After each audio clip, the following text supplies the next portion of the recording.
Peace TV presents. হ্যাঁ ভাই, আমার নাম মহেশ, বোম্বে থেকে এসেছি। আমি গত 6 বছর ধরে দুবাই আর অন্যান্য দেশে আপনার লেকচার শুনতে গিয়েছি। আজকেও আপনি খুব সুন্দরভাবে বিভিন্ন বিষয় নিয়ে কথা বললেন। আমি খালিস টাইমসে ইসলামিক ফোকাস নিয়মিতভাবে পড়ি, আর আমি পবিত্র কোরআন পড়েছি যখন সৌদি আরবে ছিলাম।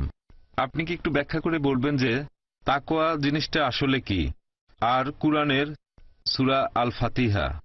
ভাই মাশাআল্লাহ, ভাই মহেশ বোম্বে থেকে এসেছেন, আমিও থাকি বোম্বে। আপনি আমার লেকচার শুনছেন 6 বছর ধরে। আরেক বোনও বললেন মাশাআল্লাহ, তিনিও কয়েক বছর ধরে আমার লেকচার শুনছেন। আপনি প্রশ্ন করলেন যে তাকওয়া জিনিসটা কি। তাকওয়া মানে ধার্মিকতা, আল্লাহকে মেনে চলা এবং ন্যায়নিষ্ঠতা।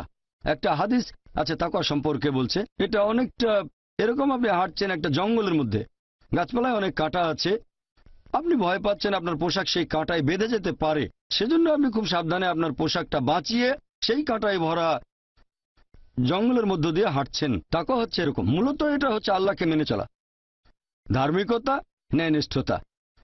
এই হচ্ছে সংক্ষেপে তাকওয়া শব্দের মানে।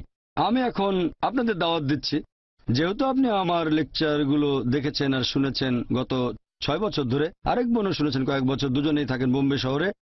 আমি আপনাদের দাওয়াত দিচ্ছি, আমন্ত্রণ জানাচ্ছি এই দ্বীনুল হকে, এই সত্যের ধর্মে।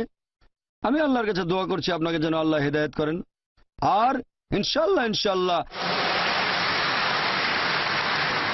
আল্লাহ তাআলা যেন আপনাদের হেদায়েত করেন, আপনিও যেন তাকওয়া অর্জন করতে পারেন, মানে আল্লাহকে মেনে চলা আর ধার্মিকতা। আশা করি উত্তরটা পেয়েছেন।